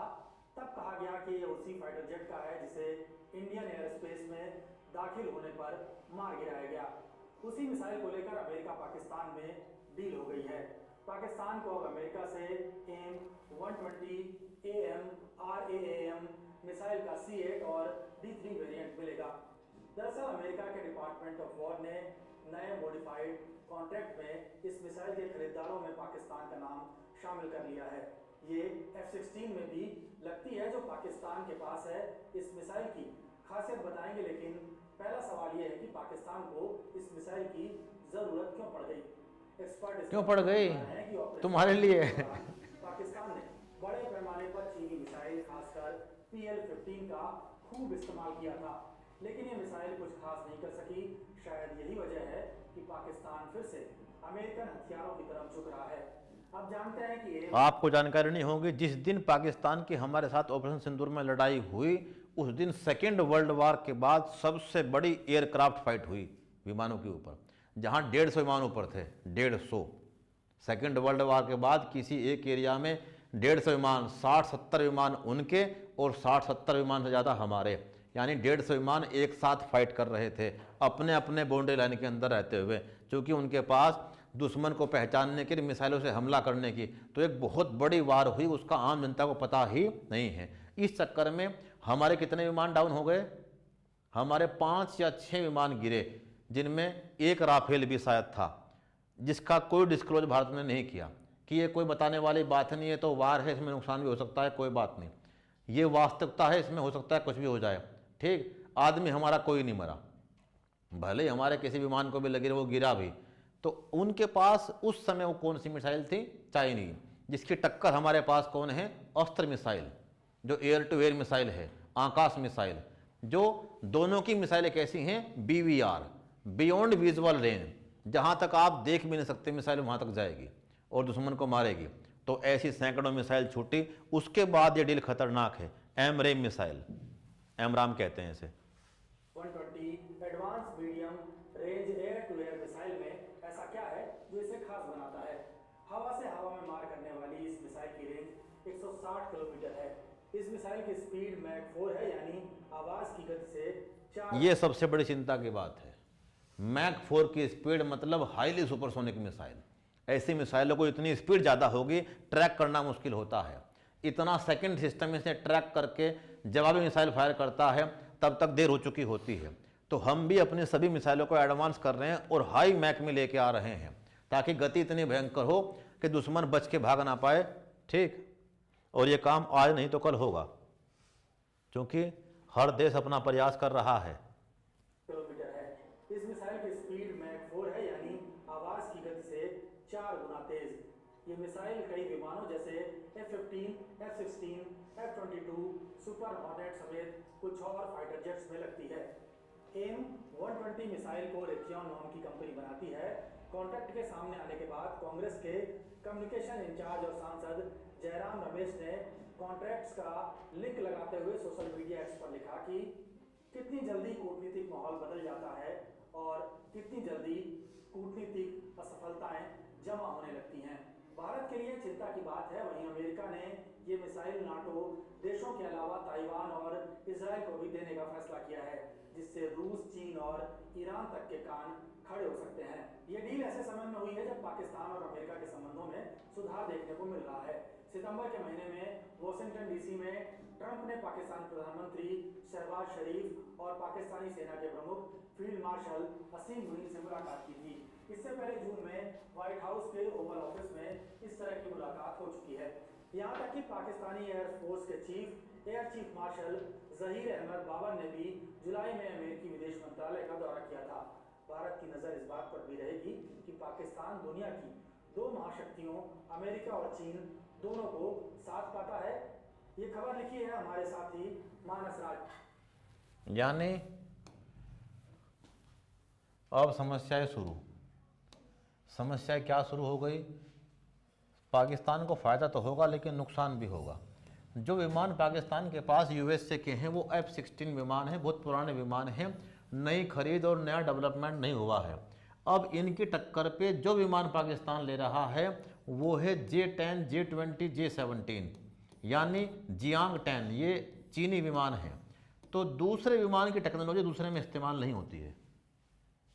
ये होते हैं बिल्कुल एकदम सिस्टम टेक्नोलॉजी से आपस में पैक। इनके साथ वही सॉफ्टवेयर भी चीज़ें काम करेंगे। तो अब ये कामयाब है बस इनके लिए ही, F-16 के लिए ही। तो अब चीन के साथ चुनौती शुरू होगी कि हमारे किसी सिस्टम छिड़कानी मत करना, नहीं तो सिस्टम में लॉक कर देंगे। सब कुछ उन्हीं के हाथ में है, विमान का जिसने माल बेचा है वही करेगा उसकी मरम्मत या अन्य। तो एक ही साथ दुनिया की 2 महाशक्तियों के हथियारों को लेना और विवाद में फंस जाना, अब ये बात हमारे लिए फ़ायदे की भी है, नुकसान की तो वार पर्सपेक्टिव से है, और फ़ायदे की है कि अब एक देश का संपर्क टूट जाएगा किससे? अगर जितना ये कहाँ बढ़ेगा आगे, जितना ये बढ़ेगा चीन से दूर यूएसए की ओर, उतना ही यूएसए इससे दूर जाएगा। जितना यूएसए इससे दूर जाएगा, भारत का बैलेंस ऑफ पावर उतना मजबूत होगा, भारत उतना सिक्योर होगा। हमें दिक्कत यूएसए से रत्ती भर भी नहीं है इन वार पर्सपेक्टिव। हमें दिक्कत जिस देश से, वो कौन सा देश है? चीन। और चीन और पाकिस्तान ये 2 देश बनाए बैठे हैं एक नेक्सस, गठजोड़ अगेंस्ट इंडिया, जो एकदम पूरे वर्ल्ड ने कहाँ देखा? ऑपरेशन सिंदूर में। सबसे पहले कौन खड़ा हुआ साथ में आके पाकिस्तान के? One and only one country, China. फिर सपोर्ट में तुरंत कौन आया चीन के बाद? तुर्की। फिर कौन आ लिया? अजरबैजान। तो ये दुनिया को पता लगा कि हाँ, भारत के खिलाफ कितने देश हैं और वो कौन कौन हैं, उनके उद्देश्य क्या हैं, जिनकी हमने हेल्प भी कर रखी है तुर्की आदि की। ठीक, तो अब ये सब इसे बूस्ट कर रहे हैं। इसके पास दुनिया की बहुत बड़ी ड्रोन पावर है तुर्की के, जो किसे मिल सकती है? पाकिस्तान को। लेकिन इसके साथ डेडली कॉम्बिनेशन किसका है? चीन का। अगर ये इससे दूर जाएगा तो फिर इन हथियारों से निपटने में हम सक्षम हैं, कोई दिक्कत नहीं। हमारे पास क्या है? इनसे भी एडवांस विमान राफेल, जिसके 2 स्क्वाड्रन हैं। और उसके अलावा हम चाहते हैं क्या बनाना? 5th generation fighter aircraft. उसके लिए हमने प्रयास शुरू कर दिए हैं। या हम क्या लेंगे? एक और विमान Su-57। किसका? रशिया का। अगर वो हमें सही रेट पे मिलता है, क्योंकि मामला रेट का है, बहुत महंगा मामला है। ठीक, तो अब हमें चाहिए डिफेंस मॉडर्नाइजेशन, और उसके लिए ड्रोन, फाइटर प्लेन एटसेट्रा। ऐसी हमारे डील इनके साथ फाइनल हो चुकी है ऑलरेडी ही। हमें दो दिक्कतों का सामना करना पड़ रहा है। क्या दिक्कत है? एक तो फाइटर प्लेन तो चलो मार्केट से हमें लेने ही है, लेकिन हमें अपने देश को करना है आत्मनिर्भर। हम ऐसे बाजार में जाके हथियार नहीं खरीद के ला सकते हैं। कल क्या दिक्कत आने वाली? मेंटेनेंस की, वो बहुत बड़ी चुनौती है। एक विमान टेक ऑफ करते ही पूरी टीम लगती है उसके ऊपर, और उसमें लगते हैं कई लाख रुपये, और जब होता है वो दोबारा फिर रेडी, उसके हर सामान की जांच करना, हर मिसाइल को ठीक करना, उसमें कुछ वेयर एंड टेयर हो वो ठीक करना। तो ये काम हम खुद कर सकते हैं अगर हमारे पास क्या हो, उसका मैन्युफैक्चरिंग या एटसेट्रा चीज़ें। तो उसके लिए हम चाहते हैं कि अपना खुद का विमान बनाएं, और जो हमारा विमान है इसे ही मजबूत करें। विमान में सबसे खतरनाक दो ही चीज़ होती हैं, एवियोनिक्स अर्थात टेक्नोलॉजी, कि वो किस तकनीक का इस्तेमाल कर रहा है, कौन सा उसके पास रडार है, और जो तकनीक आज दुनिया में सबसे फेमस है वो है फ्लाई बाय वायर टेक्नोलॉजी। सब कुछ मॉनिटर पे कंट्रोल है, गेस्चर कंट्रोल है। जैसे अभी मैं पहना दूं आपको एक अलग से ही चश्मा सा, तो आप एकदम कहाँ पहुँच गए हैं? वर्चुअल रियलिटी में, और आपको ऐसा आभास हो रहा है सब कुछ मेरे पास है, 3D में दिख रहा है सब कुछ। तो स्पेशल हेलमेट डेवलप किए जा रहे हैं, वो उनके पास ऑलरेडी हैं ऐसे गैजेट्स जो पायलट्स हैं, ठीक। तो फ्लाई बाय वायर टेक्नोलॉजी, अगर आपको किसी ने टारगेट पे ले लिया है तो एकदम से अलार्म आ गया आपके ऊपर, और आप उसे काउंटर करने के लिए सॉफ्टवेयर अपने आप काम कर रहा है कि कैसे बचना है, कौन सी मिसाइल छोड़नी है, एटसेट्रा, क्या मैनूवर करने हैं। और सेकंड चीज़ क्या है? इंजन, जिसके दम पे आप उड़ोगे और कलाबाजियाँ करोगे, ठीक, वो कौन सा है? अभी तक इसका इंजन हम डेवलप नहीं कर पाए हैं। ये इंजन हर कंट्री डेवलप नहीं कर सकती, बहुत टाइम लगता है। इसमें महारत है दुनिया की एक कंपनी को जिसका नाम है GE, और उस GE से हम इंजन ले रहे हैं 414। और किसके लिए? तेजस के लिए। तेजस को चाहते हैं हम तेजस मार्क 2 बनाना, नेक्स्ट जनरेशन। फिर ये फाइटर प्लेन कैसा है? बहुत बेहतरीन फाइटर प्लेन, ये हम डेवलप करेंगे अपना खुद का। इसके सैकड़ों विमानों को बनाने का ऑर्डर भी HAL को मिल चुका है। इंजन की डील किससे हो चुकी है? अमेरिका से, GE का इंजन।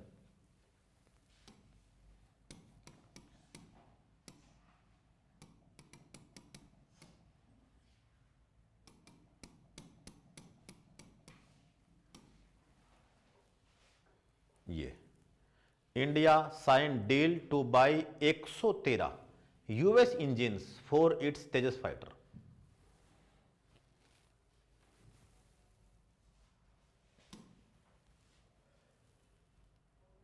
डील है कितने की? $1 बिलियन की।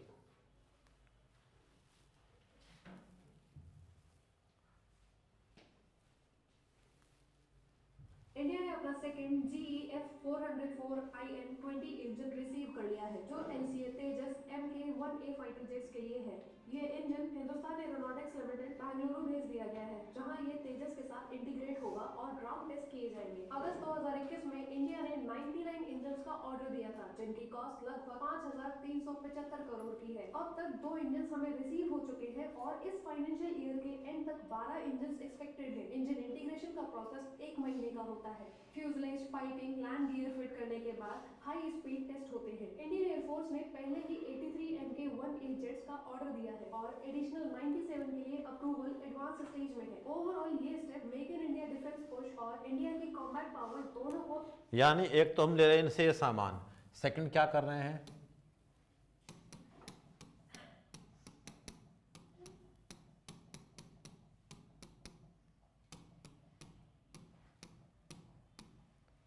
MQ-9 रीपर ड्रोन दुनिया का सबसे खतरनाक ड्रोन है, जिसे कहते हैं MQ-9 रीपर ड्रोन। और ऐसे 31 ड्रोन लेने वाले हैं, और ये ड्रोन भारत को बहुत बूस्ट करेंगे। ये फाइटर प्लेन हैं जिनके वर्ल्ड में बहुत से ऐसे रिकॉर्ड हैं, अफगानिस्तान में, इराक में हमला करने के, जिन्होंने बड़े बड़े अभियान चलाए हैं। दीप हेल्थ AI के सक्सेसफुल इंडिया लॉन्च के बाद अब दीप डायमंड इंडिया लिमिटेड इस प्रोडक्ट को लॉन्च करने जा रही है। $4 बिलियन की डील है। लैटिन अमेरिका और मिडिल ईस्ट के मार्केट्स में। इस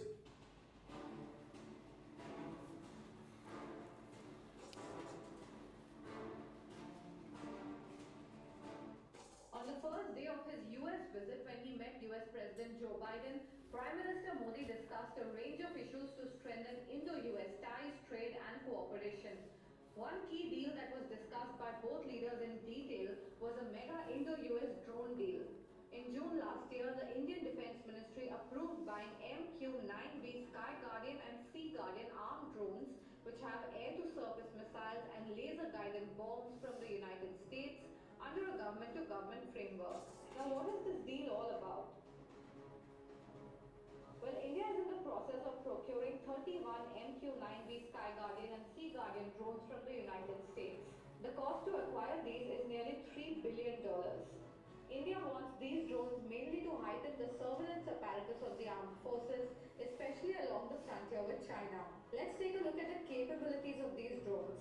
The MQ-9B Predator drone is a high-altitude, long-endurance, remotely piloted aircraft which is sold by a US defense firm called General Atomics. It's known for delivering persistent intel and surveillance and precision bombing capabilities. It can fly with stealth via satellite for over 35 hours in rough weather and deliver real-time situational awareness at any time of the day. It can carry a payload of around 1700 kgs, including 4 missiles and 450 kgs of bombs. This drone has a proven record in West Asia and Afghanistan. Now, who gets these drones? The 31 drones will be divided between the 3 armed forces. 16 will go to the Indian Navy to pump up surveillance in the Indian Ocean region. 8 will be given to the Indian Army for use along the LAC with China and LOC with Pakistan, and 8 will be given to the Air Force for targeted cross-border missions. Besides these drones, the Indian Navy also wants to conclude 2 other major defense deals in this financial year. 3 more Scorpion submarines and 26 Rafale fighters. Hope you found this video useful. For more such content, keep watching. यानी ये 2 चीज़ भारत के लिए बहुत महत्वपूर्ण है। दुर्भाग्य से या संयोग से चीन के पास इसकी टक्करा कोई ड्रोन नहीं है और ये भारत के डिफेंस पावर को बहुत मजबूत कर देगा। जैसा माहौल चल रहा है, चीनी अतिक्रमण लाल मोनी हाट तक पहुंच गया है, उसे काउंटर करने के हमें ईस्टर्न बॉर्डर पे बहुत ज़रूरत है और वहाँ 24 घंटे सर्वेलेंस के लिए एक बार में उड़ सकता है 30-30 घंटे, ठीक क्या, जिसमें मिसाइलें भी हैं, बॉम्ब भी हैं, लेजर गाइड बॉम्ब भी हैं, एयर टू एयर मिसाइल भी हैं, एयर टू सरफेस मिसाइल भी हैं। तो ये सब कुछ काम हमारे लिए बहुत ज़रूरी है। इसीलिए हमने कितने की बात की है, 31 MQ-9B रीपर ड्रोन और क्या लेने वाले, GE 404 इंजन, और ये भी सैकड़ों की संख्या में, लगभग 100 के आसपास। किसके लिए, तेजस के लिए। 2 सबसे बड़ी डील रिसेंट टाइम की यूएसए के साथ, जो भारत को डिफेंस पावर मजबूत करने में सहायता करेंगी। लिखो, recently India and US signed 31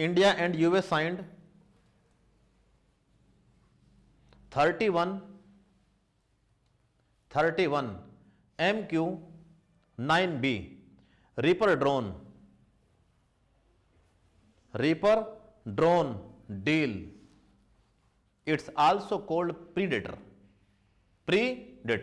दुश्मन को मारने वाला, Predator drone,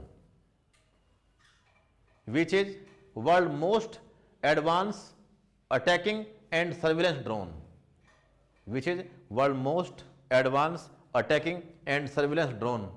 हाल ही में भारत और अमेरिका के बीच दुनिया के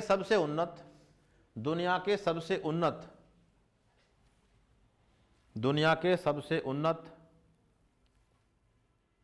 हमलावर ड्रोन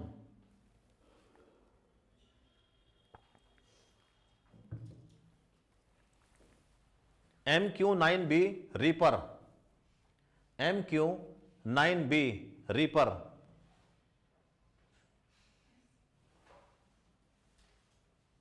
ब्रैकेट में 31 ड्रोन को लेकर समझौता हुआ है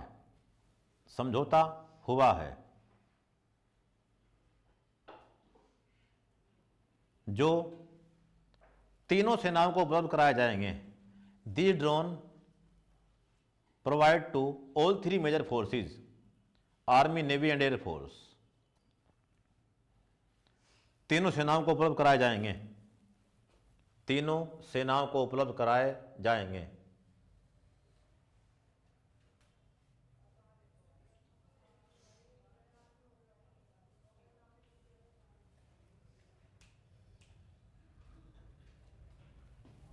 आगे, India also signed a major defence deal with US in which India get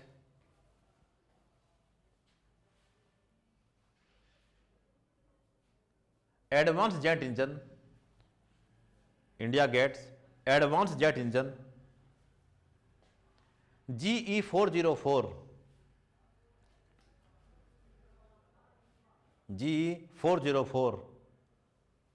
for Tejas Mark II, India's indigenous fighter plane.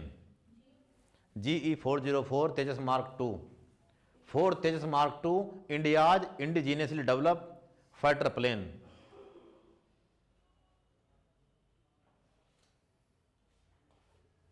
Its deal of 100 engines and cost $3 billion. $3 billion. And drone deal $1 billion. इसके साथ ही हिंदी में, इसके साथ ही भारत ने America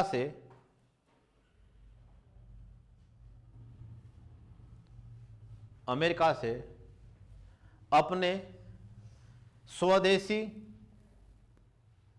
युद्धक विमान तेजस mark II के लिए GE 404 इंजन के लिए समझौता किया है, जिसके तहत भारत को 100 इंजन उपलब्ध कराए जाएंगे।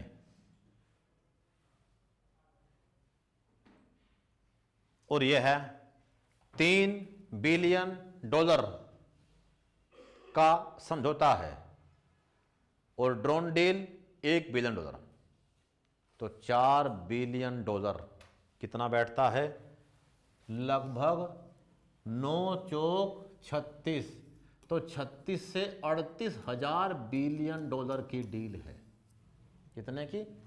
36 से 38,000 बिलियन डॉलर की। तभी तो डिफेंस मार्केट सबसे बड़ी मार्केट है। यहाँ डिसीजन होते हैं दमादम और बहुत बड़े हाई लेवल के। यहाँ एकदम से मिलता है इतना बड़ा कारोबार मिनटों में। और किसे फायदा हो रहा है? यूएस डिफेंस सेक्टर को। 2 कंपनियों को लाभ है, एक जीई को, एक रेथियोन कंपनी दूसरी है। आगे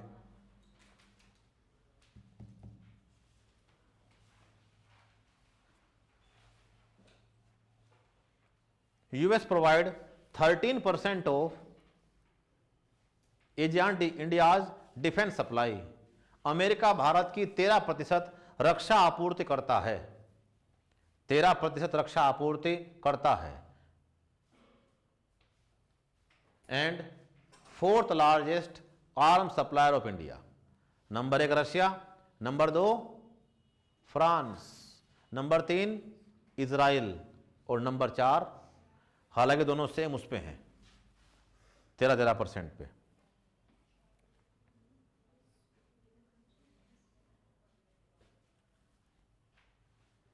इंजन मिल गया तो विमान की जरूरत नहीं पड़ेगी, फिर हमारा विमान मुंह तोड़ जवाब देगा।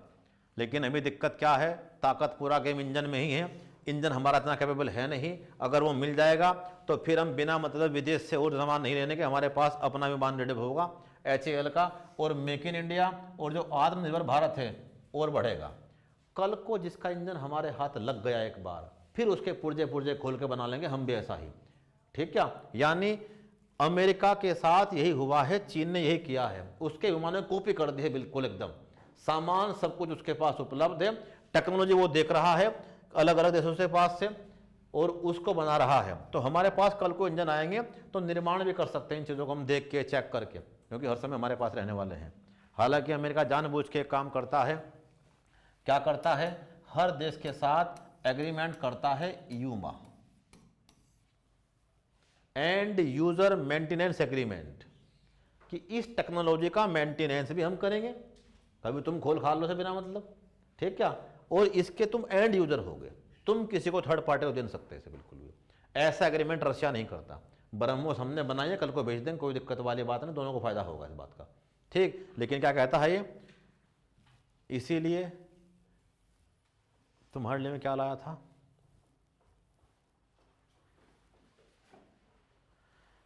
कि ये अलग अलग डील करता है हर देश के साथ। ये है वो डील, कुछ भी करने से पहले डिफेंस की डील इसके साथ इस रूप में होती है। सबका फोटो खींच के अपने घर जाके लिख लेना। Logistic exchange memorandum of agreement, ठीक, लिमोवा, कि हमारे हवाई अड्डों का इस्तेमाल तुम करना, तुम्हारे का हम करेंगे, ये एग्रीमेंट है हमारा इनका।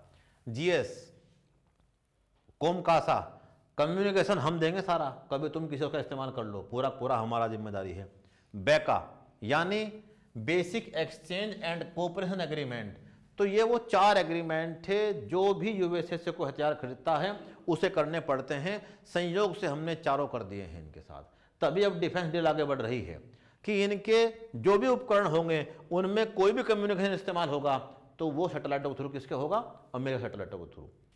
तो क्या होगा इससे, उनकी सारी एवियोनिक्स, सैटेलाइट कम्युनिकेशन सब वो करेंगे अपने आप। वो नहीं चाहते हमारे सिस्टम में कोई सेंधमारी कर दे, ठीक, इंडिया वाले सैटेलाइटों के थ्रू बातचीत करना शुरू कर दे, तो सब कुछ सर्विसेज हम देंगे आपको, हर तरह की, कम्युनिकेशन की हो, एटसेट्रा की हो, सब हमारी जिम्मेदारी है। ठीक, क्या थे ये डिफेंस रिलेशंस, और भारत को इनकी बहुत ज़्यादा नीड है। ठीक, आगे इससे India already sign all major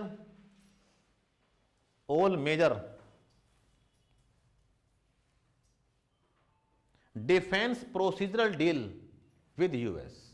Bharat ने पहले ही रक्षा संबंधी सभी महत्वपूर्ण समझौतों पर यूएसए के साथ हस्ताक्षर कर लिए हैं।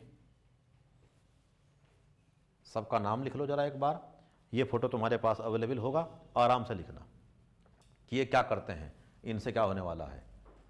ठीक, आगे इसके साथ ही अगली बात,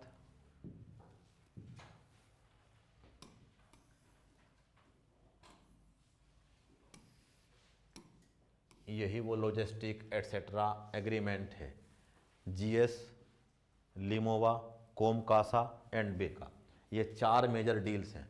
ठीक, तसल्ली में जाकर लिख लेना आराम से, कोई दिक्कत नहीं, लिखना है नोट्स में बाकायदा, छोड़ना नहीं अक्सर भी।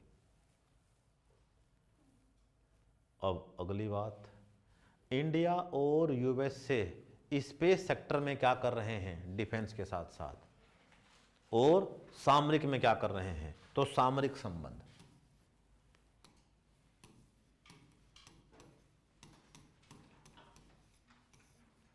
सामरिक संबंध, स्ट्रेटजिक रिलेशंस, ठीक, क्या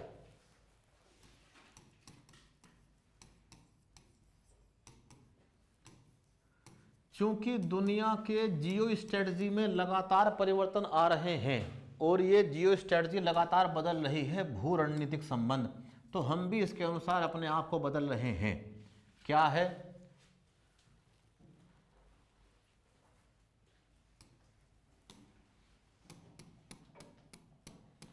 India USA strategic partnership agreement. हम और यूएस दोनों स्ट्रेटजिक पार्टनर हैं, रणनीतिक भागीदार, बस कहने को। ठीक, क्या अपने एक रणनीतिक भागीदार के साथ जो स्ट्रेटजिक पार्टनर है उसके दुश्मनों क्या दे दी है, एमराम मिसाइल, जो किसके खिलाफ इस्तेमाल होगी, सिर्फ और सिर्फ भारत के। झगड़ा उसका सिर्फ हमसे है, हमारा तो वो से है। ठीक, क्या तो यह है क्या,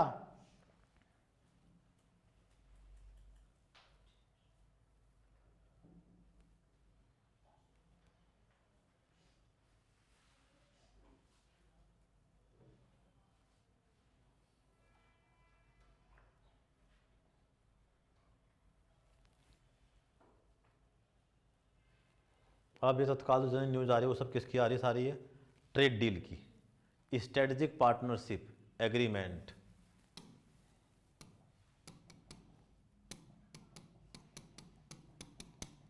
नाटो के बाहर ऐसा देश अकेला इंडिया है जिसे नाटो सहयोगी का दर्जा दे रखा है। ठीक है,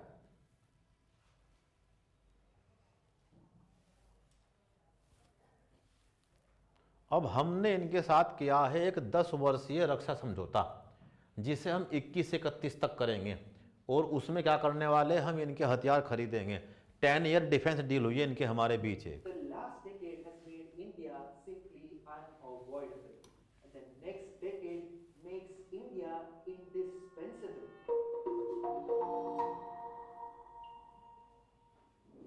And now for the second big news of the day.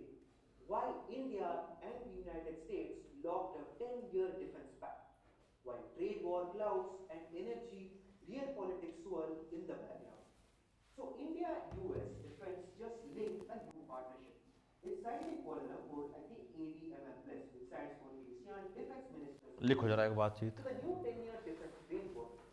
India and US signed a 10-year defence deal framework.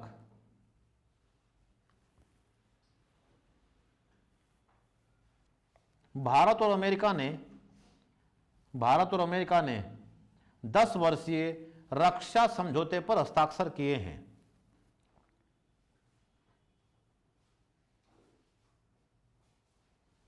It's objective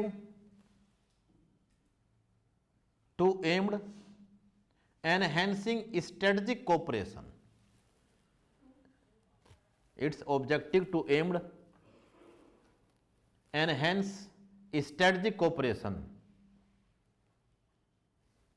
इसका उद्देश्य दोनों देशों के मध्य रणनीतिक संबंधों को बढ़ाना है।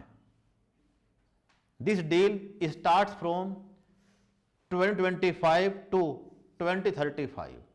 यह डील 2025 से 2035 के लिए की गई है।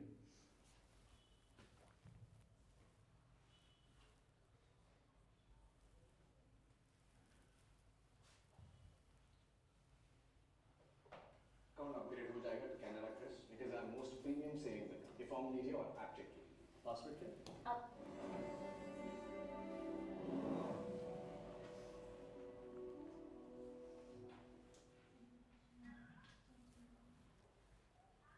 Start with India and the US and do not worry. It's not more rhetoric or attacks. For a change, there is some good news today. India and the United States have signed a crucial defense deal, a 10-year pact to deepen cooperation. And frankly, it's a bit of a good deal. Both countries are in the middle of a trade war.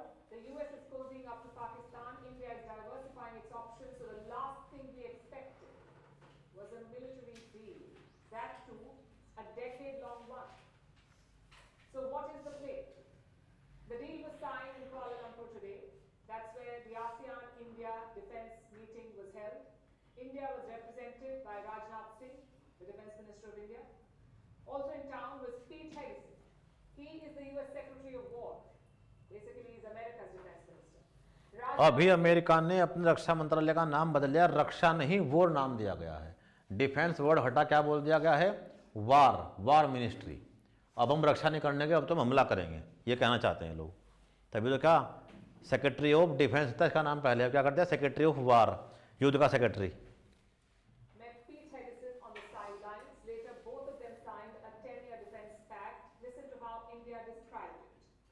The deal will usher in a new era in our already strong defense partnership. This defense framework will provide policy direction to the entire spectrum of the India-US defense relationship. Our partnership is critical for ensuring a free, open and rules-based Indo-Pacific region. So India is quite thrilled about it. Rajnath Singh is declaring a new era in defense ties. Same on the other side.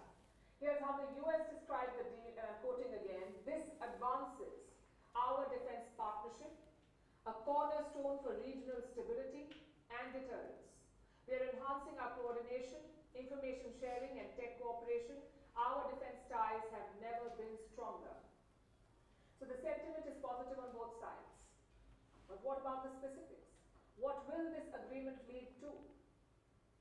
There is no detailed statement yet from either side, but we do have some hints. Rajnath Singh's statement suggests the deal will be comprehensive. He says it will address the entire spectrum of types. And Pete Hegseth also dropped some hints. He says India and the US will share more information, share more technology, and improve their military coordination. बस एक minute. This deal is not about the specifics. It is about the larger political statement. Because just look at where India-US ties are. Arguably the low. यानी हर चीज़ को तुम्हें coat करना, उपयोग करना, ये तुम देख चुके हो, मामला किताब का नहीं है। यहाँ तो आप अगर आँख कान खोल के सब कुछ देख रहे होंगे तो उनके की पॉइंटों को लिख रहे होंगे। आपको ज़रा सा भी आइडिया होगा तो आप कुछ सर्च कर लेंगे, और आप कुछ देखने के नहीं तो बस घूमते रहो। दुनिया भर में बहुत सारी बात चल रही है, हमें कुछ भी नहीं पता है, तो आपको पता करना है। स्टडी रिलेशंस में हम कल पढ़ेंगे, इससे आगे किसकी बात करेंगे हम? क्वाड की। सबसे मेन चीज़, इनके हमारे बीच में एक संगठन बना है 2017 में। ये ऑपरेशनल हुआ है कोविड के तुरंत बाद 21 से। कभी बहुत पहले इसकी पृष्ठभूमि बन गई थी जब शिंजो आबे नाम के प्रधानमंत्री ने जापान की इसकी कभी बात रखी थी, उसके बाद ये चल नहीं पाया। 17 में बना है। इसमें 4 कंट्री हैं, और कहाँ? एशिया पैसिफिक की पीस एंड सिक्योरिटी के लिए इसे बनाया गया है। तो क्वाड पढ़ के आना कल, ये ख़त्म हो जाएगा। थोड़ी सी बातें बची हुई हैं बस, जल्दी हमने एक भी क्लास में नहीं की है। हर एक में हर चीज़ का टाइम चीज़ें पूरा दिया है। इसके बाद ये काम ख़त्म नहीं होने का।